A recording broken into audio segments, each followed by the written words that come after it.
Hidden in the sands, buried in stone, and pulled from the depths of the sea, artifacts appear that should not exist. An ancient battery that sparks with electricity, a bronze machine that calculates the stars, a hammer sealed in rock, millions of years old, and a wooden bird that dreams of flight. Each one whispers the same question: did our ancestors know far more than history dares to admit? In 1938, during excavations at the village of Kuyut Rabua, near Baghdad, German archaeologist Wilhelm König discovered a strange artifact, a ceramic jar about 14 meters tall, narrow at the mouth, containing a cylindrical copper tube sealed with bitumen at the top, and inside the tube was a corroded iron rod. At first glance, many assumed it was just a paper scroll container or a simple ritual object. But upon closer inspection, König and later researchers realized its structure was almost identical to that of a modern electric battery. The iron rod served as the cathode, the copper tube as the anode, and the electrolyte could have been vinegar, lemon juice, or a mild acid solution. In this way, the jar was fully capable of producing a voltage of about 1 volt. What shocked scholars was its dating. The jar belonged to the Parthian or Sassanid period, around the 2nd century BCE to the 3rd century CE. In other words, it appeared more than 1,000 years before Alessandro Volta invented the modern battery in 1800. If it truly was a battery, then ancient humans possessed knowledge of electricity far earlier than previously thought. From this point on, the story of the Baghdad battery was born, becoming one of the most famous enigmas of modern archaeology. Do you think the Baghdad battery was truly an ancient source of electricity, or just a coincidence in design? Share your thoughts in the comments below. I'd love to hear your theory. The structure of the Baghdad battery may appear simple at first glance, but a closer look reveals an arrangement that is unlikely to be accidental. First, the ceramic jar serves as the outer casing, crafted like a small bottle with a narrow neck just wide enough to hold liquid inside without easily evaporating. Next, a copper tube is neatly placed inside the jar, its bottom sealed with lead or bitumen to prevent leakage. This detail has led many scholars to believe that the ancients deliberately tried to isolate the metal from the external environment. Inside the copper tube lies a corroded iron rod held in the center and fixed with bitumen at the jar's mouth, which both insulates it and prevents direct contact with the air. When a mild acidic solution such as vinegar or lemon juice is poured in, an electrochemical reaction occurs between the two different metals, generating a weak current of about 0.8 to 1 volt.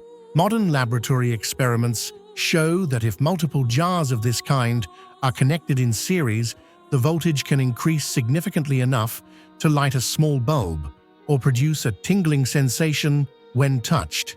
It is precisely this harmonious combination of ceramic, copper, iron, and bitumen that has turned the jar into a mysterious and hotly debated artifact. The most hotly debated aspect of the Baghdad battery is its true purpose. Proving that the ceramic jar could generate a weak current is not enough to confirm that the ancients really used it as a battery. The bigger question, and the one that continues to trouble scholars, is this: if it really could generate electricity, then what did the ancients use that electricity for? One of the most popular theories is electroplating technology. In modern methods, electroplating uses an electric current to coat a surface with a thin layer of gold or silver, creating a shiny and luxurious appearance. Some artifacts found in Mesopotamia show very thin metal coatings, prompting the question, could the Parthians or the Sassanids have known about electroplating thousands of years ago? If true, this would mean they possessed a level of technical sophistication far beyond what we usually imagine for an ancient society. However, this theory has been met with strong criticism since those thin coatings could also have been produced by traditional techniques without electricity. Another theory with a medical angle suggests the jar was used for primitive electrotherapy. When the weak current from the jar passed through the skin, it could create a tingling, prickling, or numbing sensation. To people in antiquity, such an effect might have been perceived as a supernatural energy or a mystical form of healing. Some scholars propose that priests or healers may have used the jar during healing rituals to inspire faith in patients. This theory gains weight when we recall that the ancient Greeks used electric fish and eels to relieve pain. If the Greeks could harness natural electricity for medicine, then perhaps the Parthians creating artificial electricity with a jar was not so far-fetched. Still, the theory that has captured the most imagination is its use in religious or ritual contexts. Imagine a priest standing inside a temple, holding the strange jar. He connects a thin metal wire from the jar and gently touches a devotee's hand. Suddenly, the person feels a mild shock, as if touched by the hand of a god. In an ancient religious setting, such an experience would leave a powerful impression, convincing the community that the priest truly had a connection to the divine. This theory helps explain why we have found no evidence of widespread electrical applications. The device may simply have been a ritual prop used to enhance spiritual authority. It was not a scientific tool, but rather a key to unlock mystical experiences and strengthen the power of the priesthood. Finally, many skeptical archaeologists argue that all of this is simply the projection of modern imagination. According to them, the jar was merely a scroll holder with a metal fitting or a simple storage vessel unrelated to electricity. Its shape just happens to resemble a battery, and from that coincidence, people in the 20th century built a series of sensational theories. In this view, the fame of the Baghdad battery arises not from its true value, but from our desire to believe in lost technologies of the ancients. It is precisely this conflict of interpretations that makes the Baghdad battery one of archaeology's greatest mysteries. It not only challenges the minds of researchers, but also fuels the public's imagination about the possibility of forgotten knowledge that once surpassed its time. And perhaps the fact that we have never found a definitive explanation is what makes this small ceramic jar so captivating, like a riddle that history has deliberately left unsolved. No ancient text describes the use of such jars. There are no drawings, inscriptions, or records mentioning electricity or electroplating. This leaves every theory speculative. Many skeptical scholars believe the Baghdad battery became famous not because of its true function, but because it fuels the modern imagination of lost technologies. Whether it was a battery or not, the Baghdad battery plays an important role in archaeological thought. It reminds us that we may not fully understand ancient knowledge. History is not always a steady progression. Sometimes breakthroughs appear early, then vanish into obscurity. If it really was an electrical device, might other technologies have existed and disappeared? If it was just an ordinary jar, why does its structure appear so peculiar? And most importantly, why after decades of study do we still lack a convincing explanation? The Baghdad battery stands as a vivid symbol of historical mystery. It raises questions not only about the technological abilities of the Parthians or Sassanids, but also about how we interpret the past. Are we uncovering truth or projecting modern knowledge onto ancient artifacts? Whatever the case, the mystery of the Baghdad battery's purpose remains unsolved. It might have been an electroplating device, a healing tool, a ritual prop, or simply a jar. And perhaps it is precisely this lack of a definitive answer that makes it so captivating. a doorway into imagination, curiosity, and wonder about what our ancestors once knew, once created, and what time has buried in silence. In 1901, while diving into the wreck of an ancient ship off the coast of Antikythera Island in Greece, treasure hunters hoped to find gold, silver, and precious bronze statues. Yet among the glittering relics, they brought up a corroded green lump of metal that seemed worthless. No one could have imagined that this ugly, seemingly useless object concealed a secret that would shake the entire archaeological world: the Antikythera mechanism, a 2,000-year-old astronomical computer proof of scientific knowledge far ahead of its time, and a mystery that continues to baffle researchers to this day. What do you think was the Antikythera mechanism? Truly the work of ancient Greek genius, or could it be a remnant of a lost civilization? Share your thoughts in the comments below. When scientists studied it, they gradually realized this was not a random fragment, but an extremely sophisticated mechanical system. The mechanism consisted of dozens of interlocking bronze gears, cut with astonishing precision. After years of reconstruction and analysis using modern technologies like X-ray imaging and 3D scanning, experts concluded that this was in fact a mechanical computer capable of calculating and predicting astronomical phenomena such as the positions of the sun, the moon, planetary cycles, and even solar and lunar eclipses.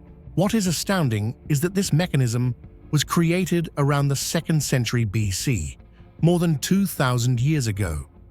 It was born during the era of ancient Greece, when, according to common belief, humans had only just begun recording basic astronomical observations, not yet possessing the techniques to transform them into such an advanced mechanical device. For this reason, the Antikythera mechanism is often hailed as the world's first analog computer proof that the ancient Greeks possessed scientific and technical knowledge far beyond what we had imagined. The mechanical structure of the Antikythera mechanism is astonishingly complex for an artifact more than 2,000 years old. Inside it are over 30 bronze gears meticulously cut with precision down to just a few millimeters, a level of craftsmanship that even medieval engineers could not yet achieve. Each gear served a specific function, meshing perfectly to replicate the movements of celestial bodies. When the user turned a small side crank, the entire system moved in harmony, simulating the positions of the sun, the moon, and even the planets. Beyond that, the device could also predict solar and lunar eclipses and calculate important cycles such as the dates of the ancient Olympic Games. It was not merely a scientific instrument, but a sophisticated fusion of astronomical knowledge, religious belief, and Greek cultural life, reflecting the extraordinary intellectual achievements of a civilization far ahead of its time. But while its functions have gradually been decoded, one far greater and more mysterious question looms over the discovery: who created the Antikythera mechanism and how? What makes the Antikythera mechanism such an elusive mystery lies not only in its astronomical functions, but in the way it challenges our entire understanding of traditional history. To build a device with dozens of precisely interlocking gears, the craftsman would have needed advanced bronze casting skills, the ability to cut gears with an extremely small margin of error, and a deep foundation in mathematics and astronomy to transform complex calculations into a smoothly operating mechanical model. Yet according to mainstream historical records, humanity in the 2nd century BC had not reached such a level of development. In fact, mechanisms with similar gear systems only reappeared in Europe during the Middle Ages, at least 1,000 years later. This discrepancy raises a troubling question. Have we underestimated the technological capabilities of the ancient Greeks, or was there another source of knowledge that has been lost in the shadows of history? Among the theories surrounding the origin of the Antikythera mechanism, the most prominent is its possible connection to the mathematical and engineering genius Archimedes, who lived in the 3rd century BC. Archimedes was renowned for a series of revolutionary inventions such as pulley systems, the water screw, and war machines used to defend the city of Syracuse.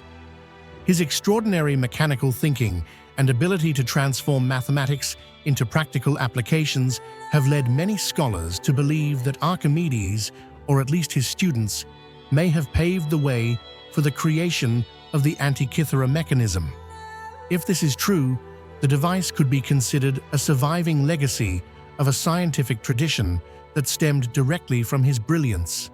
However, to this day, no archaeological evidence or written records have definitively confirmed this link, leaving the Archimedes hypothesis shrouded in mystery and debate. Another line of reasoning suggests that the Antikythera mechanism was not a singular invention, but rather the culmination of a mechanical tradition that once existed in the Greco-Roman world. It is possible that in the past, many similar devices were created and used, but due to historical upheavals, wars, or the decline of the empire, that entire technology vanished, leaving behind only the lone fragment we know today. If this theory is true, it would mean that humanity has lost an entire treasure trove of mechanical knowledge far ahead of its time. The greater question remains: how many inventions have been buried beneath the dust of history? And how much do we truly understand about ancient science? The disappearance of such technology is itself a great puzzle. If the Greeks were capable of creating an astronomical computer, why did Europe centuries later only manage to produce relatively simple mechanical clocks? Was it due to wars, the decline of the Greco-Roman world, or was this knowledge deliberately hidden and lost? One notable hypothesis suggests that technical manuscripts related to the Antikythera mechanism may have been destroyed in the tragedy of the Library of Alexandria, which once housed countless works of ancient science, mathematics, and astronomy. If this is true, then the device we see today is merely a small fragment left from a vast treasury of knowledge that has vanished forever. This possibility has led many scholars to wonder, were the secrets of advanced mechanical technology, once fully recorded, only to be consumed by flames, leaving humanity with nothing but a silent witness known as the Antikythera mechanism? There are also theories of a more mysterious nature. Did the ancient Greeks inherit knowledge from an even older, now vanished civilization? This evokes legends of Atlantis, the mythical island said to have sunk beneath the waves, taking its advanced science with it. While such ideas remain speculative, they reflect the awe that modern humans feel when confronted with a legacy so far ahead of its time. Today, the Antikythera mechanism is preserved and displayed at the National Archaeological Museum in Athens as living proof of the extraordinary capabilities of the ancients. Scientists continue to study its fragments, hoping to fully reconstruct the device and understand its operation.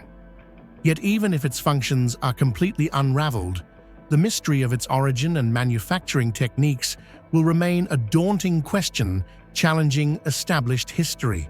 The Antikythera mechanism is more than just a machine.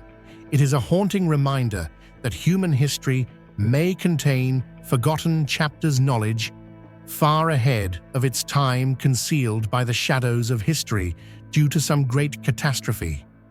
Each time we gaze upon this 2,000-year-old astronomical device, we not only see the brilliance of the ancient Greeks, but also the unanswered questions: who truly created it? Where did they learn this knowledge? And how many more secrets of humanity still sleep beneath the deep seas? In 1936, in the quiet land near the town of London, Texas, USA, a family on a picnic unexpectedly discovered a strange object encased in a block of sedimentary rock by the riverbank. When they broke open the rock, they saw a metallic part protruding shaped like the head of a hammer. Curiosity drove them to chip away more of the rock, and the result was truly shocking: a complete hammer with a wooden handle and a solid iron head, almost entirely encased in sandstone. This artifact was later given many names, the most famous being the London Hammer or the London Artifact. What stirred both scientists and the public was not only the existence of a hammer inside ancient stone, but the disturbing paradox: the rock encasing the hammer dates back over 100 million years to the Cretaceous period, the age when dinosaurs still roamed the earth. How could a tool that seems only a few hundred years old possibly appear in stone layers formed tens of millions of years ago?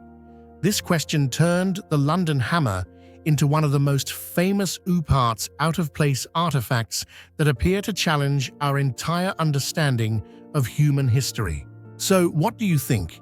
Is the London Hammer evidence of a lost prehistoric civilization, or simply a modern tool that happened to be encased in stone? Share your thoughts in the comments below. I'd love to hear your opinions. To the naked eye, the London Hammer looks extremely familiar. A partly fossilized wooden handle and a long, narrow iron head with a simple yet effective design, almost identical to hammers used for metal forging or driving nails during the early industrial era.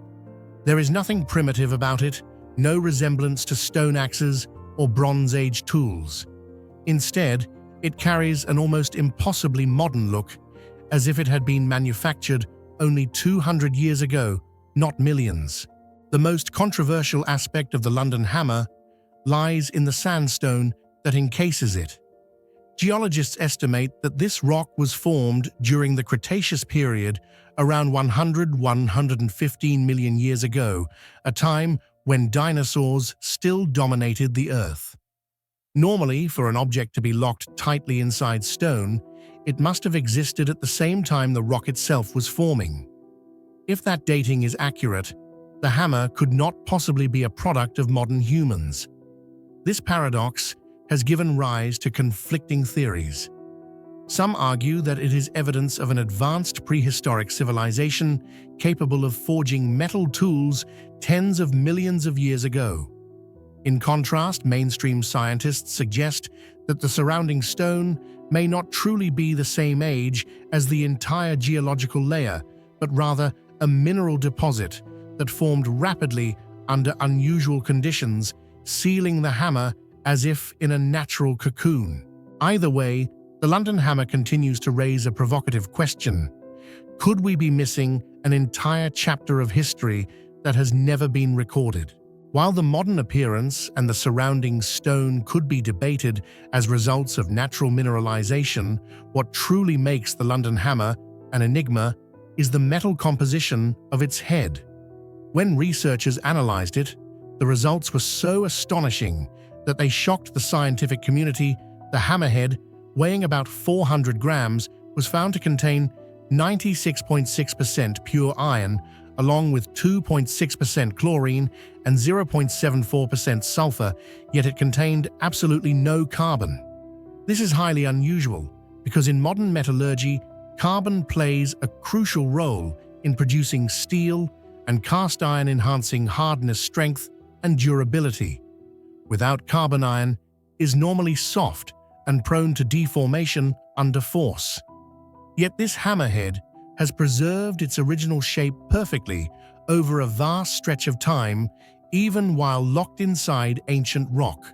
The presence of chlorine in the alloy makes the puzzle even deeper. According to materials science, chlorine usually causes iron and iron alloys to corrode rapidly.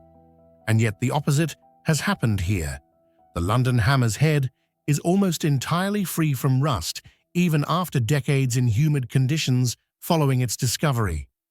Some bold theories suggest this could be the product of a lost metallurgical technique, one capable of producing antioxidation properties far beyond what modern technology has achieved. If true, It would mean that humans, or perhaps some unknown civilization in the distant past, possessed advanced metallurgical knowledge unrecognized by mainstream history. Of course, there are also opinions claiming that this unusual alloy could have been formed by a unique geochemical process. However, this explanation has not provided a convincing mechanism, since the creation of iron that is nearly absolutely pure is extremely difficult to achieve naturally. This is precisely why many scholars and enthusiasts of mysterious archaeology consider the London hammer not merely an out-of-place artifact, but rather evidence of a technological enigma yet to be solved. Thus, the detail of its unusual metal composition does more than make the London hammer unique. It raises a series of profound questions. Who created it? What technology could forge such an alloy? And more importantly, are we underestimating the true technological achievements of civilizations long lost to history? The origin of the London hammer remains a fiercely debated subject among scholars. Mainstream scientists often give a straightforward explanation. The hammer may simply be a 19th century tool once used by settlers or miners in Texas that accidentally fell into a rock crevice. Over time, minerals from groundwater seeped in, crystallized, and encased the hammer, forming a hardened stone shell resembling fossilization. They emphasize that the age of the rock does not necessarily reflect the age of the object inside, since mineralization can occur relatively quickly over decades or centuries rather than the millions of years suggested by geological dating. In contrast, supporters of the advanced prehistoric civilization theory argue that this explanation is far too forced. They see the London hammer as evidence that there once existed a society with superior metallurgical skills, clearly demonstrated by the nearly pure and corrosion-resistant iron alloy of the hammerhead. To them, this cannot be the product of a few centuries past, but rather the remnant of a lost civilization, perhaps existing alongside or even before the recorded history of humankind. It is precisely this clash between two opposing viewpoints that has made the London hammer one of the most famous archaeological enigmas, raising the profound question: have we truly understood the flow of history, or are there still entire chapters left untold? Today, the London hammer is kept at the Creation Evidence Museum in Glen Rose, Texas, and it frequently appears in debates about parts. Though no definitive conclusion has been reached, it remains one of the most intriguing artifacts, prompting us to ask, is the history we know just a fragment, with many chapters still hidden away? The London hammer is not just a tool trapped in stone. It is a symbol of unanswered questions. Could advanced civilizations have existed millions of years ago? Is modern humanity truly the first pinnacle of technological progress? And most importantly, does the unusual metal composition of its hammerhead, with ultra-pure iron and near-immortal anti-corrosion properties, point to a forgotten technology? To this day, the London hammer lies in that shadowy space between skepticism from mainstream science and the belief that history hides far more secrets than we realize. And it is precisely this tension that makes it one of the most captivating archaeological enigmas of the 20th century. Hidden deep within the Hathor Temple at Dendera lies a carving unlike anything else in ancient Egypt. At first glance, it seems almost impossible. A massive object carved into stone that looks astonishingly similar to a modern electric light bulb. How could a civilization, more than 2,000 years ago, with no known access to electricity, have created an image so eerily close to one of humanity's most revolutionary inventions? Was it a mere coincidence of mythological symbolism, or could it be a glimpse of forgotten knowledge, a piece of technology lost to time?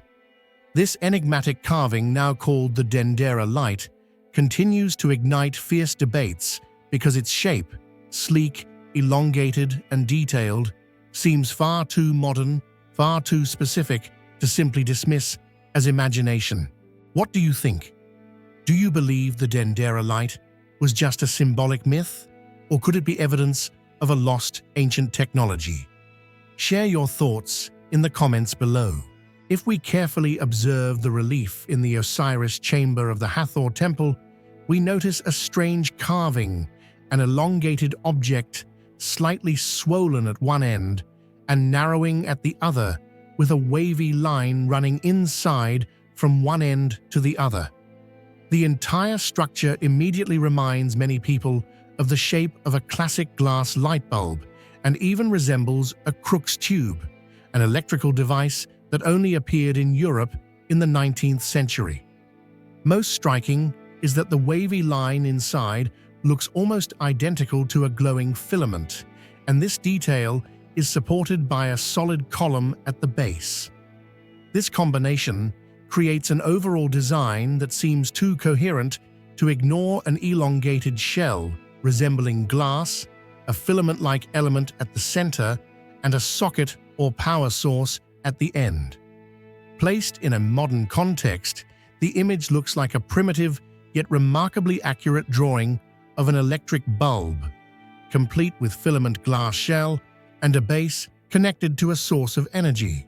Such precision and detail lead us to wonder, is this merely a coincidental overlap of mythology, or could it be a trace of some technological knowledge long lost to time? What makes people even more astonished is the overall combination of elements. At the end of the bulb, there is a rectangular object, which many suggest might represent a power source resembling a generator or a giant battery. Meanwhile, the figures depicted around it seem to be holding or adjusting this light as if they were manipulating a real device, not simply admiring a religious emblem. These specific details are why the Egyptian light bulb hypothesis has fascinated and even haunted researchers of lost technology. What is striking is that the image of the Dendera light does not appear just once, but is repeated several times within the same area of the Hathor temple, with slight variations. This repetition suggests it was not a random detail or decorative whim, but rather a deliberate symbol or idea that was emphasized. The fact that these carvings are located in dark enclosed chambers with virtually no natural light further fuels the hypothesis that the Egyptians may have known of a special method of illumination, far more effective than torches or traditional oil lamps. It is precisely this factor that makes the mystery all the more fascinating and difficult to explain. One of the most debated questions surrounding ancient Egyptian monuments is the issue of lighting inside tombs and temples. The intricately carved walls and vividly colored paintings, filled with incredibly fine details, are often found deep within long corridors and chambers that had no windows at all. This raises a major challenge. How could craftsmen see clearly enough to work without leaving behind traces of smoke or artificial light? Some theories suggest they used mirrors to reflect sunlight from outside, but the brightness would quickly diminish after several reflections, making it nearly impossible for complex work that could last weeks or months. If they relied on oil lamps, the ceilings and walls should have been coated with layers of soot. Yet archaeology shows that many of these sites contain little to no such residue. This contradiction makes the Dendera light carving especially intriguing. It seems to fit almost perfectly with the hypothesis that the ancient Egyptians once possessed a superior method of illumination, a form of technological knowledge long lost to time. From the perspective of mainstream Egyptology, the carving at Dendera does not depict an electric light bulb, as many modern theories suggest, but rather falls entirely within the framework of religious mythology. They argue that the elongated shape with the inner curve is in fact the image of a giant lotus bud from which the serpent god Harsomptus emerges, a symbol of rebirth and the cosmic power of the universe. The wavy line inside is not a filament, but the serpent's body itself, while the detail resembling a socket at the base is explained as the Jed pillar, one of the most sacred symbols representing stability and eternal order. From this viewpoint, the entire relief is a combination of familiar mythological motifs, ritualistic and religious in nature, with no connection to technology or engineering. For them, the resemblance between this image and a modern light bulb is nothing more than coincidence, and all theories about ancient electrical technology are simply products of imagination. Yet this coincidence is strikingly hard to ignore. Ancient peoples could invent symbolic imagery, but it is rare for them to accidentally produce a design nearly identical to a modern technology they supposedly could not know.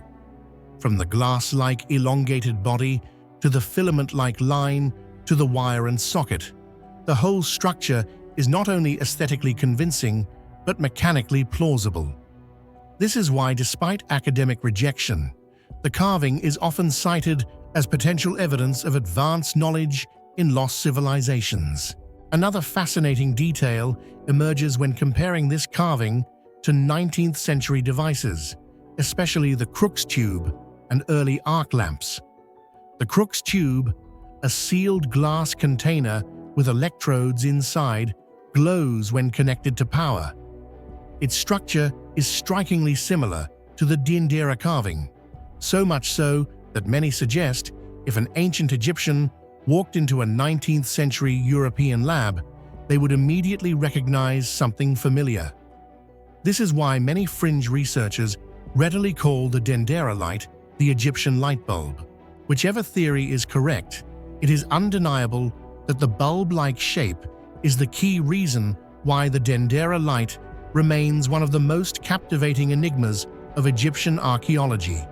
It raises profound questions. Did ancient people once grasp scientific principles we believe were only discovered recently? Could there exist lost knowledge buried by time of which we now catch only faint glimpses through mysterious carvings? This ambiguity, half myth, half technology, has turned the Dendera light into a modern legend, both a testament to human imagination and a reminder that what we know about the past may be only the tip of the iceberg. Whether it is truly a lotus and serpent symbol or genuine evidence of ancient illumination, its existence continues to provoke debate and inspire wonder. And perhaps it is precisely its electric bulb-like shape, too modern to ignore, that makes the Dendera light one of the greatest mysteries of ancient Egypt.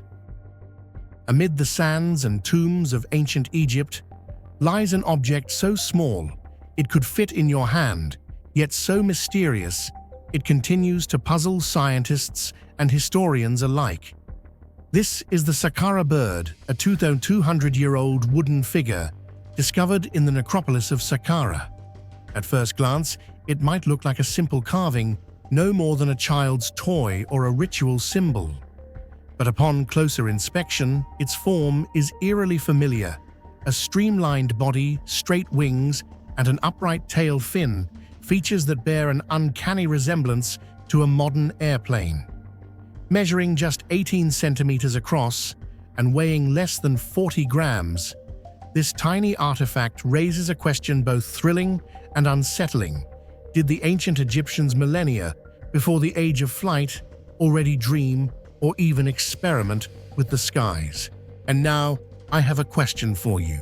Do you think the Saqqara bird was merely a ceremonial symbol shaped like a bird, or could it truly be evidence that the ancient Egyptians understood the principles of flight? Share your thoughts in the comments below. I'd love to hear your perspective.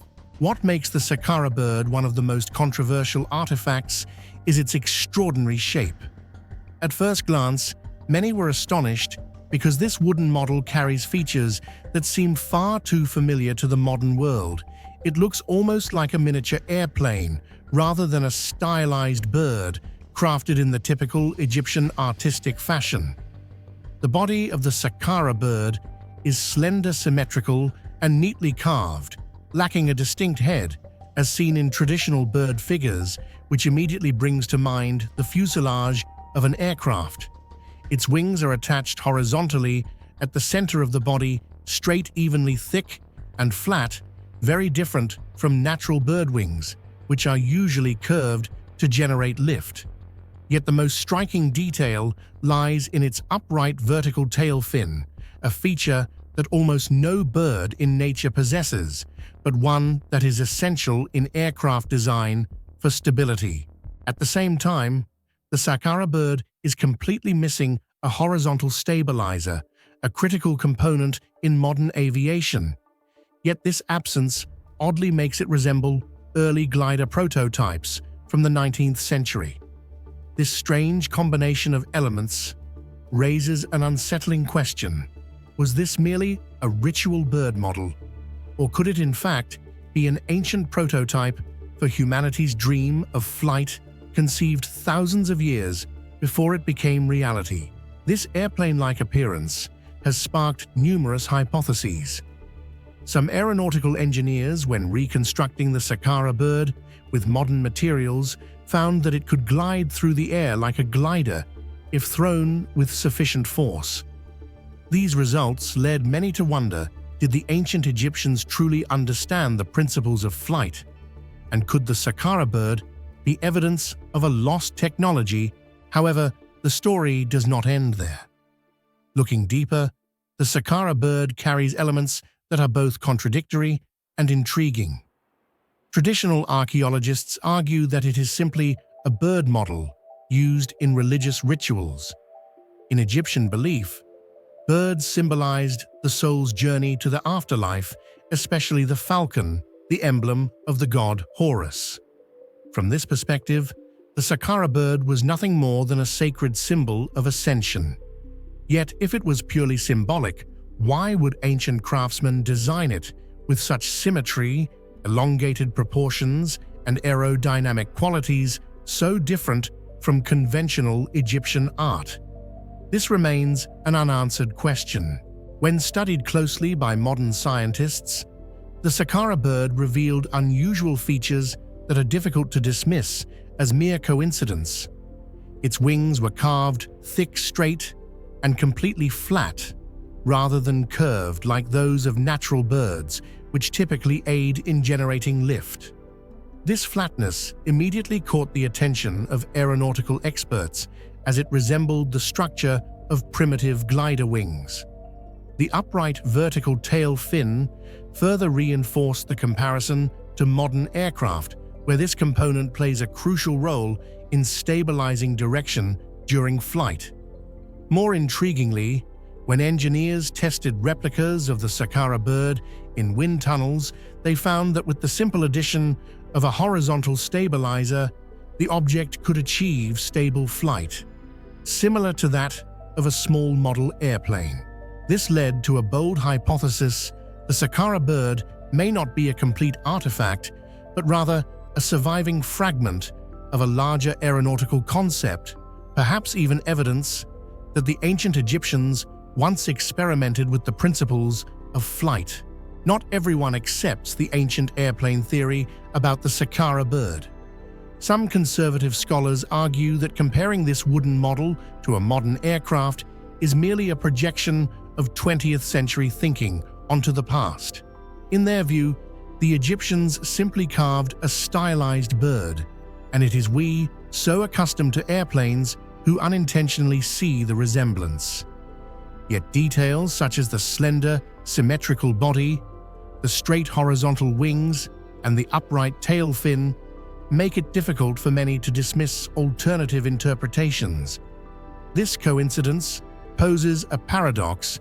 Is it nothing more than artistic chance, or could it be faint evidence of knowledge that was far ahead of its time? Beyond scientific debates, the Saqqara bird has inspired more mystical theories. Some fringe researchers claim it is evidence of extraterrestrial technology handed down to ancient Egyptians. Others boldly suggest It was a miniature prototype of a solar-powered flying craft that was built but later lost.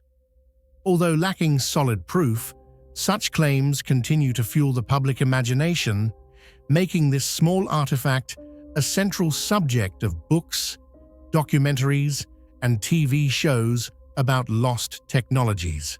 Today, the Saqqara bird is displayed at the Cairo Museum, where thousands of visitors pause each year to observe it. Many stand silently contemplating this small wooden object and asking themselves, could the Egyptians renowned for their pyramids, the Sphinx, and astronomical knowledge have also possessed technological secrets unknown to us? Or was it merely coincidence, a bird model that happened to resemble an airplane? Regardless of the answer, the Saqqara bird demonstrates one thing. Sometimes small artifacts raise bigger questions than monumental structures. It forces us to reflect on the boundary between symbolism and technology, between art and science, between religious belief and the human drive to explore. Its airplane-like form presents a fascinating paradox, a 2,200-year-old wooden object that resembles 20th century technology. Perhaps the greatest allure of the Saqqara bird does not lie in definitive answers, but in its unresolved ambiguity. If it was merely a bird model, why such aerodynamic precision? If it was a plane prototype, why did the Egyptians stop at one design instead of advancing further? This very contradiction makes the Saqqara bird one of the most mysterious artifacts in the history of archaeology, leaving us with an important lesson. Never underestimate the seemingly small and ordinary, for within them may lie secrets capable of reshaping our understanding of an entire civilization. Across the vast timeline of human civilization, some creations seem to defy nature itself. Imagine a towering column of solid iron, standing unprotected under the burning sun, torrential rains, and humid winds of India for over 16 centuries, yet refusing to rust. This is no myth. It is the Iron Pillar of Delhi, an ancient monument that continues to baffle scientists and ignite wonder. How could metal forged more than 1,600 years ago resist decay better than most modern steel? Was it a lost technology, a stroke of genius, or a mystery still waiting to be solved? What do you think? Was the Iron Pillar's rust-proof nature the result of advanced ancient technology, pure coincidence, or something else entirely? Share your thoughts in the comments below. The Delhi Iron Pillar stands over 7 meters tall and weighs about 6 tons. Built under the Gupta dynasty, often linked with King Chandragupta II, Vikramaditya, the pillar is not only a massive metal structure, but also a work of art and religion. Inscriptions in ancient Brahmi script on its surface praise the achievements and greatness of the king. Originally erected in Udayagiri, it was later moved to Delhi around the 11th century. Since then, it has remained as a historical witness, seeing countless rises and falls of dynasties, yet standing firm and unchanging. What astonishes scientists is not only the Iron Pillar's age of more than 1,600 years, but also its immense size and weight. Standing over 7 meters tall and weighing nearly 6 tons, creating such a massive block of solid iron within the technological limits of the 4th–5th century was almost unthinkable. The blacksmiths of the Gupta period employed the technique of forge welding, heating, and fusing hundreds of smaller iron pieces into a single, homogeneous mass, leaving no visible cracks or seams. To reach this level of craftsmanship, they had to control temperature, precisely ensure the purity of the ore, and coordinate the efforts of many skilled smiths during the forging process. Remarkably, at that time, metallurgy in much of the world was still limited to producing small tools or rudimentary weapons, while India succeeded in creating a colossal iron column that has endured for millennia. For this reason, the Delhi Iron Pillar is not merely a material structure, but a living testament to the genius and advanced skills of the Gupta civilization. The most remarkable and controversial feature of the pillar is its extraordinary resistance to rust. Normally, iron exposed to humid air rain, or especially the tropical climate of India, quickly oxidizes, forming reddish-brown rust. Yet the Delhi pillar has stood tall for 16 centuries, almost untouched by corrosion. Modern scientists analyzing its chemical composition discovered something unusual: a high phosphorus content in the iron with very low sulfur and manganese. Because of this, the pillar's surface developed an ultra-thin protective film called Mesa White, a special compound of iron, oxygen, hydrogen, and phosphorus. This film acts like an invisible shield, preventing deeper oxidation. This process is known as passivation, a natural protective mechanism that modern science only came to fully understand in the 20th century. What is astonishing is that the ancient Indians had no knowledge of modern chemistry, yet through experience and technique, they accidentally created a unique alloy capable of protecting itself for thousands of years. This is what makes the pillar a technological enigma. The biggest question the Delhi iron pillar poses to modern science is, why does it not rust? Many theories have been suggested to explain this phenomenon.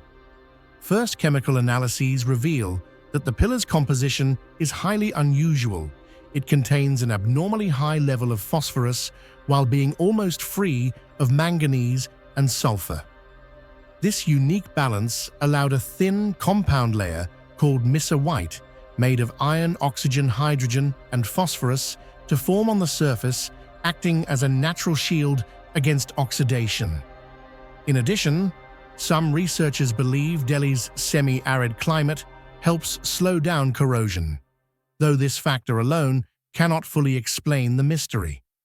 The metallurgical techniques of the Gupta craftsmen also played a crucial role. They used the bloomery process to produce nearly pure iron low in impurities, making it less reactive than modern carbon steel. Interestingly, a paradoxical effect occurred when the thin initial rust layer actually stabilized into a protective coating, preventing oxygen and moisture from penetrating the metal core.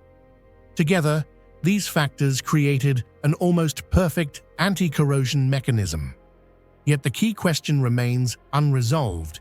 Did the ancients intentionally develop this technology, or did they simply stumble upon a secret they themselves never fully realized? Beyond science, the Delhi pillar holds symbolic meaning.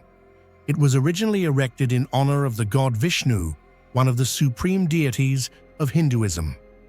The Brahmi inscriptions glorifying Chandragupta the Singh turned it into an eternal monument.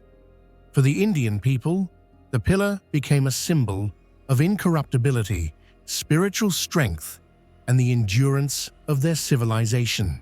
Although the anti-rust mechanism of the Delhi iron pillar has been partly explained by modern science, a greater mystery remains unanswered.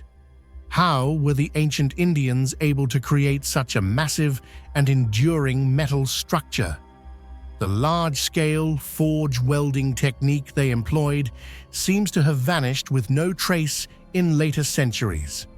For this reason, many scholars refer to it as a form of lost technology, a mark of knowledge buried by time. The pillar is not only a historical artifact, but also a message from the past, reminding humanity that countless ancient insights still lie undiscovered or beyond our ability to fully recreate. Today, the Delhi pillar is not only a famous tourist site, but also a symbol of science and human wonder. It proves that human intelligence in any era can achieve results beyond expectation. Its survival challenges the notion that only modern science represents the peak of knowledge. In reality, Indian craftsmen, more than 600 years ago, reached their own pinnacle, one that we still cannot fully replicate. The Iron Pillar of Delhi still stands firm, under the Indian sun and rain-defying natural laws. Its miraculous rust resistance is partly explained by science, yet many questions remain. It is not only a story of metallurgy, but also of human intellect, faith, and the mysteries of the past.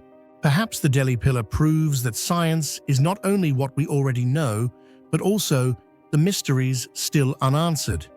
And maybe that is its greatest legacy to humanity over the past 600 years.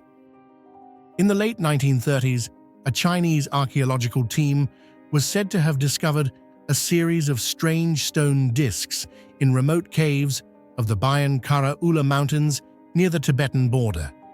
These discs immediately attracted attention due to their unusual shape, about 30 centimeters in diameter, only a few millimeters thick, with a small hole in the center that made them look strikingly similar to modern vinyl records. Even more curious, the surfaces bore spiral grooves running from the center to the outer edge, resembling the recording pattern of an ancient phonograph disc. The obvious question arose: how could an object supposedly thousands of years old carry a design so similar to 20th century technology? What do you think? Could these discs truly be ancient artifacts, or do they suggest knowledge far beyond their time? Share your thoughts in the comments below. What made the dropper stones most unique and haunting were the tiny engravings along these spirals. To the naked eye, they looked like random scratches. Yet upon closer inspection, researchers realized the markings repeated in patterned sequences, almost as if they formed a written language or coded script never before encountered. They were not Egyptian hieroglyphs, not Sumerian cuneiform, nor related to any known ancient Chinese writing systems. They stood entirely apart, as though belonging to a civilization never recorded in history. According to legend, some Soviet and Chinese scholars spent years attempting to decode the inscriptions. They allegedly concluded that the spirals told the story of a tribe called the Dropper, who came from a distant planet. Their spacecraft malfunctioned and crash-landed in these desolate mountains. Unable to return, they survived by assimilating with local inhabitants. Strangely enough, this legend matched long-standing Tibetan folklore, describing a mysterious, small-statured people with unusual features recorded sporadically in oral tradition. Among the many hypotheses surrounding the dropper stones, perhaps the most profound and hotly debated mystery is the true nature of the tiny spiral engravings carved onto their surfaces. Many fringe researchers argue that these are not mere decorative patterns, but could represent a kind of cosmic passport or event record left behind by the ancestors of the Dropper. The image of evenly spaced grooves spiraling outward from the center strongly evokes the data storage design of modern phonograph records, leading to the idea that these discs may be regarded as primitive digital recordings. Some reports even claim that when certain artifacts were subjected to X-ray analysis, they emitted unusual vibrations, as though retaining ancient electromagnetic signals. If true, the Dropper stones would not simply be archaeological relics, but may once have functioned as information storage devices far ahead of their time. Yet the line between science and myth remains blurred. Are these truly an undeciphered language system, or merely ritualistic carvings? Skeptics argue the grooves could have formed naturally or been created as artistic expressions of an ancient community. Still, the regularity and consistent repetition of the symbols make the coincidence explanation difficult to accept. It is precisely this tension between rational skepticism and boundless speculation that has enshrined the Dropper stones as a mystery eternally poised at the boundary between archaeology and imagination about extraterrestrial civilizations. In the treasury of Tibetan folklore, there are frequent mentions of a small-statured people, slender in build, yet with unusually large heads and elongated slanted eyes, physical traits that set them apart entirely from the native groups of the region. They were regarded as outsiders, living in remote valleys in isolation and seldom interacting with surrounding communities. Some folktales even describe their ancestors as having descended from a radiant sky, but due to some calamity, they were unable to return to their original homeland. Such details have inspired many scholars to hypothesize that the Dropa stones may represent evidence of an extraterrestrial migration to Earth tens of thousands of years ago. If the spiral inscriptions truly represent the written language of the Dropa, then these discs could be seen as a self-written chronicle recording the reasons for their arrival, their struggle to integrate and survive, and the messages they hoped to pass on to future generations. Yet in the absence of any decipherment, the Dropa stones remain a silent library, safeguarding secrets that modern humanity has not yet found the means to unlock. One of the aspects that makes the Dropa stones such an unfathomable mystery is their unusual material and properties. Some reports claim that when analyzed, the disc's surfaces were found to contain not only ordinary stone, but also rare metals such as cobalt, a material extremely difficult to work with using primitive tools thousands of years ago. This immediately raises the question: how could people living in remote mountain regions have crafted an object so thin, so precise, and made of such complex compounds?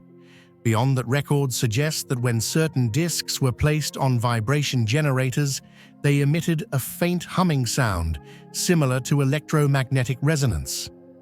This phenomenon hints that the stones may not have been mere ritual artifacts, but could once have functioned as some kind of information storage device. If this hypothesis is correct, then the spiral grooves etched with tiny symbols across their surfaces might represent a form of data, like an ancient recording still waiting for modern technology to unlock. Although the stories surrounding the Dropa stones are captivating, mainstream science has always maintained a skeptical and cautious stance. Many archaeologists believe the entire affair may be a fabrication from the 20th century, originating from unverified articles and records. A major issue is the complete absence of tangible evidence. No museum, laboratory, or reputable institution today openly displays or preserves these discs for study. Even the few photographs that once circulated have been regarded by experts as staged or lacking clear provenance. Ironically, this silence from official sources has only made the mystery more alluring, leaving a vacuum for public imagination to flourish and transforming the Dropa stones into a legend passed down through speculation rather than a confirmed archaeological discovery. Today, Dropa stones frequently appear in UFO literature, ancient alien documentaries, and paranormal forums. They are often cited as a classic piece of evidence for extraterrestrial visitation in antiquity. Regardless of whether they are real, the story continues to spark fascination. Could humanity truly be not alone? And might our planet once have hosted contact with another civilization? Dropa stones, China, remain one of the 20th century's most intriguing enigmas. Their record-like design and, above all, their undeciphered spiral inscriptions set them apart from other mysterious artifacts. Though many doubt their authenticity, they raise a profound question. If these are indeed a language, what message from the past are we failing to understand? Perhaps they are nothing more than myth. But perhaps hidden beneath the dust of history lies a message from visitors beyond the stars, beings who once set foot on our blue planet tens of thousands of years ago.